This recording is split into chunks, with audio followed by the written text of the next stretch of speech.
hard work. Kasi napansin ko dito sa Pilipinas, whenever you get your achievement, whenever you reach your goal, bakit laging si God yung nagki-credit? Bakit si God yung pinagtithankyuhan? Eh, ikaw naman nagtrabaho nun eh. Ikaw nagpakahirap dun. Diba? It's your goal. It's not God's goal. So, bakit si God yung kinikredit natin? That's so unfair, diba? So, I just want to tell you guys that God is not a giver. He is a guide. Guide lang siya sa mga gusto natin. So, bakit si God yung iti-thank you nyo? Meron naranasan na ba yung may binigyan kayo ng tao ng blessings na sasabihin, thank you God. Bakit thank you God? Galing sa'yo yun, diba? Weird. Baka naman tayong mga Pinoy o kayong mga Pinoy, masyado lang kayong obsessed kay God. Pati hindi na lang kayo mag-focus kung ano yung real life, di ba? Pero sa bagay, paniniwala nyo rin naman yan. Pero bakit pinapakalman nyo yung religion ko? Because I told you guys that I was born sa Thailand and iba yung religion ko, which is, ang sinasamba namin doon na God is elephant. So you don't care if elephant yung God namin, because I don't care kung fiction yung God nyo na never nyong nahawakan, never nyong nakita. Kasi yung elephant sa amin nakakatulong sa bansa namin.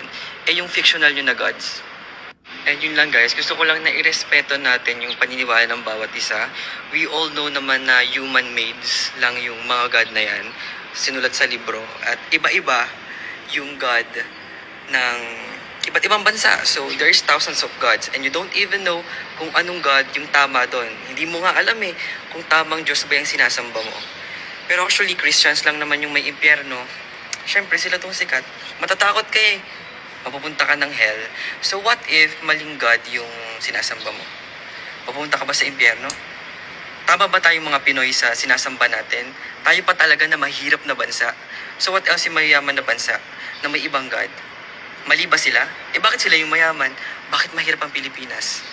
Answer it, guys. There's a lot to take from that video, but to give you a little context, siya yung nag-post nito. Yan, siya yan.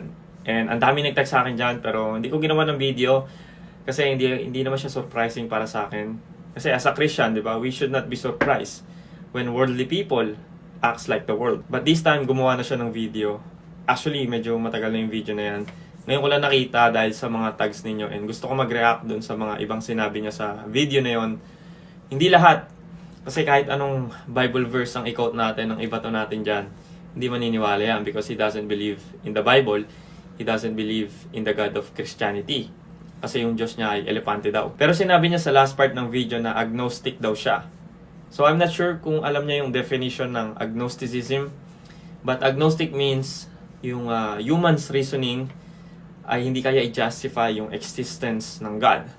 So meaning, kung agnostic ka, hindi ka naniniwala na may Diyos at hindi ka rin naniniwala na walang Diyos. Hindi ko ma-identify kung anong type ng agnosticism yung pinaniniwalaan niya kasi merong 3 types of agnosticism. Strong, weak, and apathetic agnosticism. Pero hindi ko na i-discuss kasi lalayo lang tayo. Balik tayo sa sinabi niyang fiction lang yung God na sinasamba natin at pinaniniwalaan natin. Bro, you cannot say that. Kasi sabi mo agnostic ka. You sounded more of an atheist kapag ganyan. Kasi nga ang agnostic is you doesn't know if God exists or if God doesn't exist. Tapos sabi mo pa you believe in a God, which is yung elepante. Now dito ako hindi sure but I believe Hinduism yon. I'm not sure. Itama nyo na lang ako kung mali. I think they call it Ganesha, yung Diyos nilang elepante. So kung naniniwala ka na yung elepanteng sinasamba nyo ay Diyos, then you believe in a supernatural, which hindi na naman pasok sa definition ng agnosticism. And hindi mo din pwedeng sabihin na the God that we serve and worship doesn't exist. Sabihin mo na fiction lang. Kasi atheist ka na kung ganon. You are contradicting yourself. At kaming mga Kristiyano, we don't intend to prove God's existence to you. We don't prove God. God proved Himself. Yung existence ng lahat ng nakikita mo sa paligid mo ngayon is His proof. Kaya kapag may nagsabi po sa inyo na, proof God is real, just say no. Kasi nasa harapan na nila yung proof for so long. Kung 30 years na silang nabubuhay dito sa mundo, 30 years nang nasa harapan nila yung proof. They are just rejecting it. The majority of humans throughout the human history believes in a creator. At hindi mahirap tanggapin yun. Diba? Just walk outside. the birds, the blueness of the sky, yung aso't pusa niyong mahal na mahal ninyo, your families, your friends, the joy, the laughter, the universe itself is screaming God's existence. Yung araw natin, not too far, not too close. Kasi yung araw, sabi ng science, kung mas malapit yung araw sa atin, life is not possible here on earth.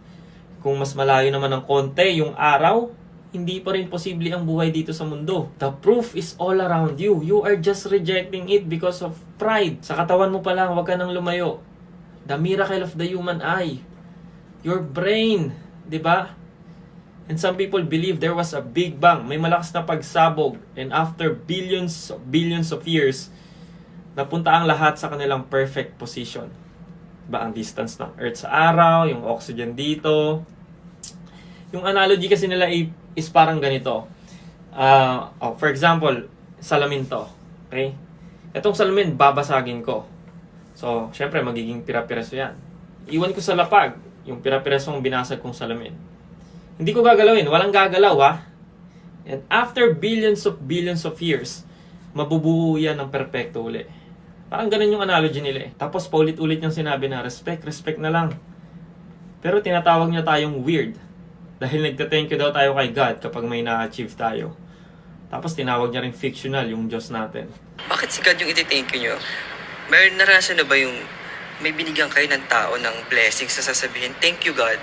Bakit thank you God? Galing sa'yo yun, di ba? Weird. See? Yung inconsistency mo ay very consistent. Weird. At iba-iba yung God ng iba't ibang bansa. So, there's thousands of gods and you don't even know kung anong God yung tama doon. Hindi mo nga alam eh kung tamang Diyos ba yung sinasamba mo. Oh yes, we do. We do know our God. We know His character because He revealed Himself to us through His words. Hindi kami nanguhula na, ganito yung Diyos namin. Ganito yung gusto niya. Nope. It's all written. People now talk about Christianity when in fact, they don't have any idea what Christianity is. Weird. But you are right na there are thousands of gods na pinaniniwalaan ng tao. May mga taong naniniwala ang Diyos nila ay isang daga or ipis. But it doesn't change the fact na there's only one God. Diba? I can believe na yung elepante ay color pink. Diba? Yun yung paniniwala ko. Para sa akin, yun ang totoo. Kulay pink yung elepante. But it doesn't change the fact na hindi kulay pink ang elepante. So kahit totoo sa akin yun, the reality is, hindi kulay pink ang elepante, whether I like it or not. So it's the same thing. Kahit millions pa yung Diyos-Diyosan na sinasamba nyo, there's only one God. Whether you like it or not, that's the reality. I am the Lord, and there is no other. Besides me, there is no God. Tapos maririnig mo dyan sa kanila, di respect na lang kung ano yung paniniwala namin. Respect na lang. Huwag niyong ipuwersa sa amin yung paniniwala ninyo. First, where's the disrespect? Paano kayo dinisrespect? To be honest, nung vinisit ko yung profile niya sa FB, yung mga recent post niya is mockery. Minamak yung Christianity. And you will see a lot of this, lalo sa mga 80s, no? Sasabihin pa, it's 2024 na, you believe in a sky daddy, stupid people, naniniwala sa Diyos, na murderer, na immoral. Then kapag sinagot kayo ng, we will pray for you, hindi pa huli ang lahat, hell is real, so you should repent. Then kami pa yung disrespectful. Sasabihin pa niyan, huwag nyo nga ipilit sa amin, ipuwersa sa amin yung paniniwala ninyo. No, we're not. Absolutely not. Kapag nag-share kami ng faith namin to someone who doesn't believe in God, ina-assume nyo lagi na we are shoving it down to your throat. Na pinupuwersa namin yung paniniwala namin sa inyo. No, we're not. You may not realize it, but we actually care about you. Kapag may nakita kang tao na tumatakbo, pero yung way na tinatakbuhan niya ay papunta sa isang malalim na bangin, tatahimik ka na lang ba at sasabihin na, ay, hindi ko na sasabihin sa kanya, irerespeto ko na lang siya. Ahayaan ko na lang siya mahulog dun sa malalim na bangin at mamatay. Kasi nirerespeto ko siya eh. Or, sisigaw ka at wawarningan mo siya na, hoy, huwag ka dumaretso dyan, may isang malalim na bangin dyan. Siyempre, sisigaw ka. Wawarningan mo siya because you care. Kasi alam mo na may malalim na bangin doon kapag nagdare-diretso siya.